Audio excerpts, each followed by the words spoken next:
Olá, amigos da TV Justiça, está começando agora mais uma edição de Justiça em Foco. É o programa que leva o cidadão brasileiro até o dia a dia dos tribunais de todo o Brasil. Hoje vamos conhecer o Tribunal Regional do Trabalho da 17ª Região, que funciona no Espírito Santo. A nossa convidada é a desembargadora Cláudia Cardoso de Souza, presidente da Corte. Antes da entrevista, como sempre, vamos conhecer a trajetória profissional da desembargadora. Cláudia Cardoso de Souza nasceu no Rio de Janeiro e é graduada em Direito pela Pontifícia Universidade Católica do Rio de Janeiro. Foi advogada até ingressar na Magistratura do Trabalho. Como juíza titular, atuou na 1ª, 3ª, 4ª e 11ª Varas do Trabalho de Vitória. De 1994 a 1996, foi diretora do Fórum Trabalhista da capital. Em 2007, se tornou desembargadora federal do Trabalho. Desde 2010, atua como uma das gestoras das metas do Conselho Nacional de Justiça, representando o Tribunal Regional do Trabalho do Espírito Santo. Em fevereiro de 2011, a desembargadora tomou posse como presidente e corregedora da Corte para o biênio de 2011 e 2013 e acumula a presidência da 2ª turma do Tribunal. Desembargadora, antes de mais nada, agradecendo a sua participação para falarmos a respeito um pouco, pelo menos, do TRT da 17ª Região. Afinal, os tribunais são um autêntico universo, então a gente passa apenas um pouquinho dessa movimentação que existe em cada tribunal, começando, como sempre, pela pessoa que atende pela presidência do tribunal. E uma pergunta que já é tradicional no nosso programa é com relação à escolha do direito como meio de vida, a escolha do direito como vocação.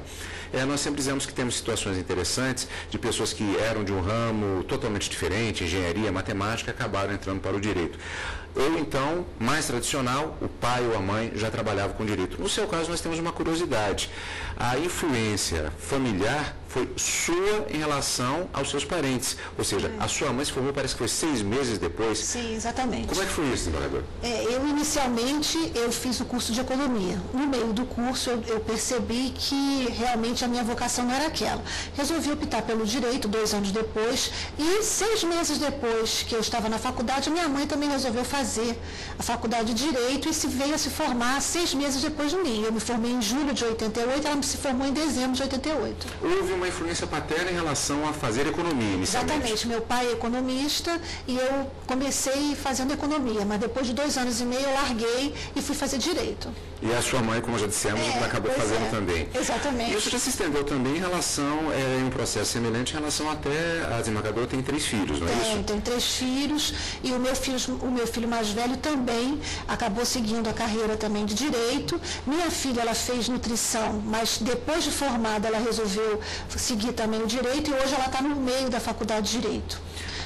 Tenho ainda enteados também do meu casamento, segundo casamento, que o meu marido tem 2 filhos. A moça tem 20 e o rapaz tem 16. E a moça de 20 também está cursando faculdade de Direito. Um ponto interessante que a desembargadora conversou com a gente, justamente com relação à escolha inicial pela economia, foi o fato de que, ao longo do curso, concluiu que não seria bem aquela linha que gostaria de lutar. É porque, na realidade, acho que todo estudante de economia, quando entra na faculdade, ele sonha em resolver todos os problemas da economia do Brasil. Sobretudo na época em que eu fazia faculdade, que nós tínhamos uma inflação muito acelerada, aquela confusão toda, e eu também sonhei em resolver os problemas da economia. Só que não é tão fácil assim, e depois de 2 anos e meio eu percebi que eu não ia ser uma boa economista. E foi por isso, então, que eu larguei o curso de economia. Acabou se apaixonando pelo direito. Com certeza, né? Um ponto específico também, que é outra fase da escolha da carreira, no caso do direito, em relação a qual ramo específico em que atuar. E a Justiça do Trabalho surgiu de que maneira? Na faculdade, eu confesso que o direito do trabalho não era a minha preferência. Eu gostava muito de direito penal, direito processo civil e também, especialmente, de direito comercial. Mas depois que eu me formei, eu acho que com o próprio amadurecimento da idade, eu fui verificando que o direito do trabalho era uma área do direito fascinante. E aí, por isso, então, eu optei por fazer concurso para a magistratura do trabalho. Há quem diga que a atividade judicante na Justiça do Trabalho, ela tem um aspecto interessante, que é o fato de poder trabalhar com essa questão do equilíbrio entre a situação do trabalhador, que a legislação já procura beneficiá-lo mais numa questão de paridade de armas. Isso acontece com relação à Justiça do Trabalho, efetivamente? Exatamente. A legislação trabalhista, ela busca compensar essa inferioridade econômica do trabalhador e de forma a ter essa paridade mesmo, como você falou, a compensar essa inferioridade econômica do trabalhador, concedendo a ele uma superioridade jurídica. Agora, como vimos inclusive na reportagem, trabalhando na área da Justiça do Trabalho, se tornou presidente do TRT da 17ª Região. É um ponto específico que me foi passado pela produção, que é a defesa da profissionalização do servidor público, investimento na capacitação. Isso eu já estou adiantando um pouquinho, na verdade, nós vamos falar mais do tribunal propriamente dito nos próximos blocos, mas isso já é um ponto fundamental no seu entendimento, que pode se estender a todo o serviço público? Eu acho fundamental, principalmente nos tribunais, em que a administração, a cada momento, ela está se profissionalizando cada vez mais. E, consequência disso, é também a profissionalização do servidor, e isso só é possível com a capacitação. A capacitação é fundamental para que se possa realmente ter um judiciário bastante profissionalizado. E também uma outra prioridade que também já foi abordada foi a questão da comunicação especificamente. Nesse sentido, o entendimento da população de como é o funcionamento do judiciário, isso ajuda até a atender o jurisdicionado? Porque na verdade se você pode até fazer um bom trabalho, mas se isso não chega para a população, você acaba não surtindo o efeito que você deseja. Então, o investimento na comunicação, do meu ponto de vista, também é fundamental. Desembargadora, nós vamos falar ainda mais a respeito da realidade do tribunal propriamente dito nos próximos blocos, mas antes nós vamos para um rápido intervalo e na sequência nós voltamos com mais um bloco do nosso Justiça em Foco de hoje, mas desta vez fazendo aquela abordagem que fazemos sempre, especificamente no caso dos TRTs, em relação à realidade socioeconômica do Estado do Espírito Santo. É o que você vai ver logo depois do intervalo, quando voltarmos com esta edição de Justiça em Foco. Não saia daí.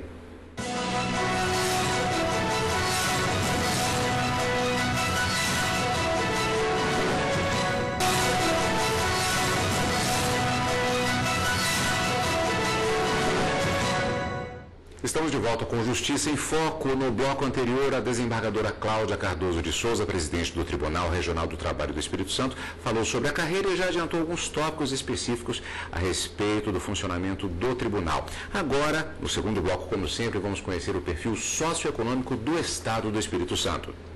O Estado do Espírito Santo vem se destacando pelo crescimento econômico, consequência do desenvolvimento do parque industrial, das descobertas de petróleo na camada pré-sal e da vocação exportadora. O mercado de trabalho formal capixaba criou em fevereiro deste ano mais 410 empregos com carteira assinada. O desempenho ficou abaixo do apresentado no mesmo período de 2011, quando foram criados mais 3.746 empregos formais. Uma pesquisa feita pelo Instituto Brasileiro de Geografia e Estatística, IBGE, analisou 8 setores. 5 apresentaram resultado positivo, com destaque para o de serviços, que criou mais 1.844 novas vagas. Desembargadora, essa questão das descobertas da camada pré-sal, elas têm gerado muita expectativa para o futuro e alguns impactos eles têm sido gradativos. Então, cada estado da federação, na medida que nós fazemos as entrevistas do nosso programa Justiça em Foco, demonstram determinadas características do tipo de demanda que existe. No caso do Espírito Santo, muitas pessoas podem pensar, por conta desse desenvolvimento industrial e das perspectivas em relação à exploração de petróleo, que já haja uma grande demanda relacionada às empresas de exploração de petróleo. Na verdade, essa ainda não é uma realidade do Estado do Espírito Santo. Não é. Por hora, não temos essa realidade, não há um grande volume de processos que sejam oriundos de trabalhadores dessa área, dessa região. Qual a prioridade em termos de o maior número de ações? Me parece que acidentes do trabalho tem uma grande quantidade. Nós temos uma grande quantidade de processos que envolvem acidente de trabalho, horas extras, verbas rescisórias, são os processos que nós temos mais lá. Dano moral, até decorrente desses acidentes de trabalho, danos materiais e morais. Seriam um acidente de trabalho na construção civil, por exemplo? Construção civil é o que mais tem acidente de trabalho, mas outras áreas também têm acidente de trabalho, infelizmente. importante. Está havendo uma campanha muito grande, capitaneada pelo próprio TST, através do seu presidente, o ministro Orestes Dall'Azei, no sentido de engajar a Justiça do Trabalho nesse movimento de se tentar reduzir ao máximo, e com esclarecimento, com palestras, para diminuir ao máximo esse número assustador de acidentes de trabalho. E o nosso TRT não fica devendo nada a isso. Nós estamos engajados nisso. Ano passado fizemos seminários, os juízes do trabalho foram fazer palestras dentro de sindicatos, onde a gente vê o maior número de acidentes de trabalho, que é a construção civil. Temos também muitos acidentes em mármore e granito, que o Espírito Santo é exportador de mármore e granito. Então, os juízes do trabalho fizeram muitas palestras dentro desses sindicatos, e no final do ano nós fizemos um seminário em parceria com o Ministério Público do Trabalho, que nós tivemos um número muito grande, mais de 200 trabalhadores que foram ao seminário e receberam esclarecimentos sobre a prevenção de acidente de trabalho. E nesse seminário participaram também muitos empresários. Uma situação que nós sempre presenciamos aqui no programa, que é muito comum, faz parte até de certa maneira da carreira jurídica, é o fato de que muitas vezes a pessoa ela começa a sua vida e, no caso, a própria faculdade no estado de origem, às vezes até já se desloca inicialmente, faz vestibular em outro local. No seu caso, o início da própria carreira jurídica foi no Rio de Janeiro, na PUC do estado do Rio, e se deslocou para o estado do Espírito Santo já no tribunal. Eu pergunto, como cidadã, inclusive, esse período de transição, é muito diferente o estado do Espírito Santo hoje de quando a desembargadora chegou lá? É bastante. Eu acho que o Espírito Santo ele tem se destacado muito no cenário nacional.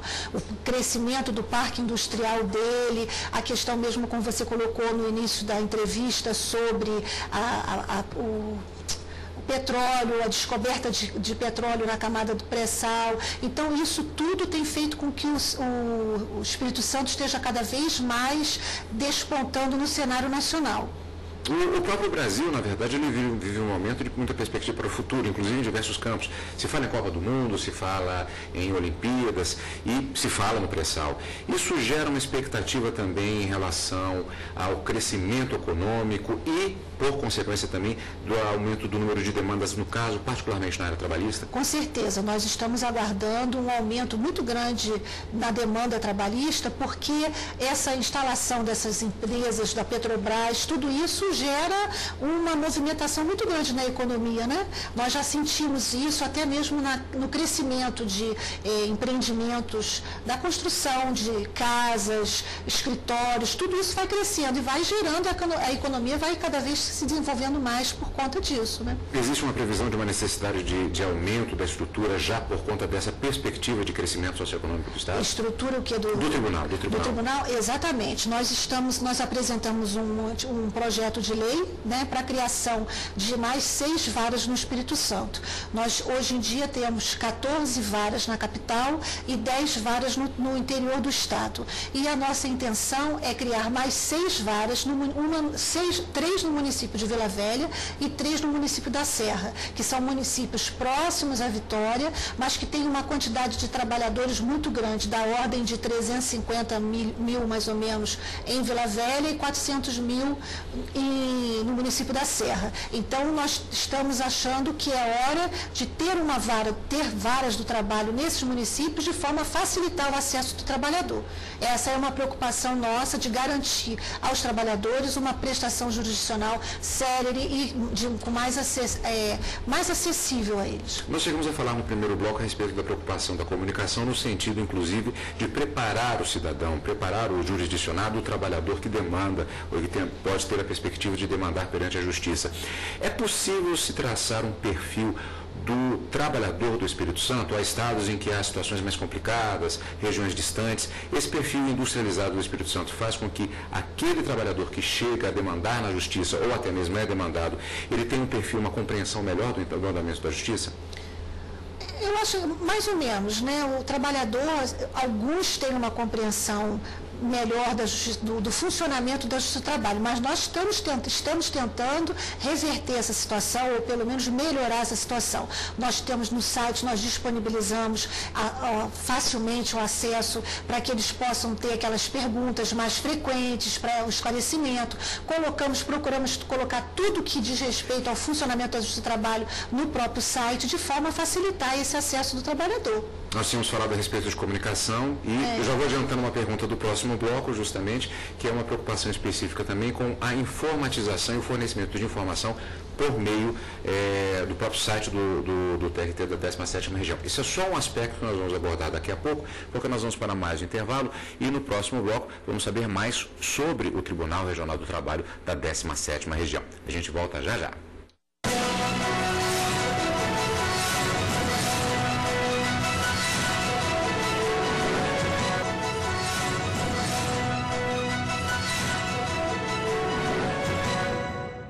Estamos de volta com Justiça em Foco, que hoje recebe a presidente do Tribunal Regional do Trabalho da 17ª Região, desembargadora Cláudia Cardoso de Souza. Antes de continuar a nossa conversa, nós vamos saber mais sobre o tribunal instalado no Espírito Santo. Já são 21 anos desde a instalação do Tribunal Regional do Trabalho da 17ª Região. Os trabalhadores do Espírito Santo contam com 24 varas do trabalho, 14 na capital, 10 no interior e 2 postos avançados. Em 2009, o número de desembargadores passou de 8 para 12. Desembargadora, falamos no bloco anterior a respeito de criação de novas varas. Esse número de varas que nós vimos na reportagem, ela já atende o Estado do Espírito Santo de maneira correta, mas a perspectiva de melhora no atendimento à população? Exatamente. Quando nós pensamos em apresentar essa proposta para a criação dessas 6 varas novas no Espírito Santo, nós pensamos, em primeiro lugar, no acesso do trabalhador, em facilitar o acesso do trabalhador. E nós seguimos à risca os critérios estabelecidos na Resolução 63 do Conselho Superior da Justiça do Trabalho, que estabelece para o município que não tem ainda nenhuma vara do trabalho, só passando de um determinado número de empregos formais é que é possível a criação dessas varas nessas localidades. E nesses 2 municípios que eu comentei, Vila Velha e Serra, nós superamos em muito esses números estabelecidos na resolução. Daí porque nós vamos instalar essas 3 varas em cada localidade, de forma, inclusive, a atender a muitos trabalhadores que tem nesses 2 municípios, que a gente acredita que tem a demanda reprimida. Uma característica também da Justiça do Trabalho é a conciliação. Afinal, temos inclusive a primeira, o chamado audiência de conciliação e julgamento. E isso tem sido apontado como uma prioridade também pelo TRT, que dedicou, no caso do Espírito Santo, um mês inteiro à conciliação. Foi o mês regional da conciliação. Ele se repete agora em 2012? Isso. Na verdade, nós completamos ano passado 20 anos de instalação do tribunal. Então, nas comemorações desse aniversário, nós fizemos, além daquela semana de conciliação que é feita em todo o Brasil, em todos os tribunais, nós fizemos o mês inteiro de maio de conciliação. Foi muito produtivo, porque o nosso tribunal, ele é bem engajado nessa questão da conciliação. Nós acreditamos mesmo que a conciliação é a melhor solução para os litígios. E agora em 2012 existe 2012 nós estamos fazendo já o mês da conciliação, no mês de maio ainda, não terminamos, estamos ainda na fase de elaboração desse plano todo de conciliação. Desembargadora, uma outra questão também relacionada às prioridades do TRT da 17ª Região é a questão da criação do Núcleo Permanente de Apoio à Execução, o NUPAE. Como é que funciona esse núcleo? O nosso núcleo de apoio à execução, ele foi pensado exatamente para tentar melhorar o que nós consideramos que é o calcanhar de Aquiles no Poder Judiciário como um todo, que é a questão da execução. É aquele célebre ganha, mas não leva, porque nós temos muitos problemas com a execução. Muitos trabalhadores têm os seus direitos reconhecidos por sentença, que transita em julgado, e não conseguem receber os seus créditos. Então, percebendo isso, nós criamos esse núcleo de apoio à execução e nesse núcleo, ele é composto por 3 juízes titulares e também um juiz substituto, que pensa maneiras de tentar melhorar essa execução em todas as varas. Nós fizemos várias oficinas, porque lá é feito junto com um trabalho, junto com todos os diretores de secretaria, em que se pensam boas práticas para se tentar resolver naquilo que é possível para nós esse problema da execução. Agora, no mês de junho, nós vamos fazer oficinas junto com todos os magistrados de primeiro grau, no sentido de se tirar para boas práticas, um fluxo de procedimentos de forma a otimizar a execução na Justiça do Trabalho. Outra questão também é o Núcleo de Colaboração à Rede Nacional de Cooperação Judiciária. Isso foi uma iniciativa, se não me engano, do Conselho Nacional de Justiça, que houve uma adesão imediata do TRT. Exatamente. Nós entendemos que essa integração dos tribunais ela é fundamental para otimizar a prestação jurisdicional. Então, nós inclusive, já nomeamos um juiz, já designamos um juiz da cooperação, que é o juiz Marcelo Mancilha, e ele já está trabalhando ativamente nesse núcleo. Falamos anteriormente a respeito da importância relacionada à informática e houve uma abordagem relativa ao próprio site, a disponibilização de informações ao cidadão até sobre o funcionamento do tribunal. Mas também nessa área de informática existe um processo de gestão de documentos que é uma prioridade. Como é que funciona isso? Na verdade, o nosso grupo de servidores que trabalham na Secretaria de Tecnologia de Informação é um grupo muito reduzido, mas é também um grupo muito atuante, muito compromissado com os ideais da Justiça do Trabalho. E nós, apesar desse grupo pequeno, que não chega a cerca de 30 servidores, eles próprios desenvolveram um sistema de gestão de documentos que nós chamamos de SICDOC, e esse SICDOC facilita muito o nosso trabalho, sempre voltado para esse foco de uma prestação jurisdicional melhor. Uma questão que sempre é abordada é em relação à estrutura do tribunal do ponto de vista do número. Falamos sobre o número de varas, mas também o número de servidores e também de magistrados. A estrutura do TRT, ela já implica, já reclama um maior número de funcionários, um maior número de juízes, como é essa estrutura? Exatamente. Especialmente no que diz respeito a servidores, nós estamos preparando também um anteprojeto para a criação de cargos de servidores, porque essa profissionalização, ela cada vez exige um número maior de servidores. E nós, pensando nisso, já estamos preparando um anteprojeto. Com relação ao número de servidores, nós temos hoje algo em torno de 600 servidores. E os juízes, nós temos 53 magistrados, sendo 23 titulares e 30 substitutos. Falamos sobre a criação... Com a criação das varas novas, nós vamos ter mais 6 substitutos também. Agora, um ponto específico também relacionado com essa questão do número de varas, é uma cidade que é bastante conhecida, particularmente dos brasilienses, claro, de todo o país, sob o ponto de vista turístico, que é a cidade de Guarapari. Só que do ponto de vista do eixo de desenvolvimento do Estado do Espírito Santo, a Vara do Trabalho de Guarapari recebeu, nos últimos 4 anos, o maior número de reclamações trabalhistas. Isso implicou também uma reestruturação. Exatamente. Pensando nisso, o nosso tribunal resolveu transferir a vara de Alegre, que tinha uma movimentação pequena, para Guarapari, exatamente para racionalizar os serviços e sempre com o foco de proporcionar ao cidadão uma melhor prestação jurisdicional, célere, né? Desembargadora, haveria outras perguntas a fazer também, mas o nosso tempo já está esgotado. De qualquer maneira, acho que conseguimos passar um pouquinho, pelo menos. É como eu sempre digo, não dá para passar tudo, porque cada tribunal é um verdadeiro universo à parte dentro da estrutura do Poder Judiciário brasileiro, mas, de qualquer maneira, acho que passamos um pouco dessas informações e, mais uma vez, eu agradeço a sua participação. Eu que agradeço. E agradecemos, como sempre, também a sua participação conosco. O programa vai terminando por aqui e teremos um encontro marcado, portanto, na próxima semana com mais uma edição de Justiça em Foco. Mais uma vez, obrigado pela sua audiência e continue aqui na TV Justiça.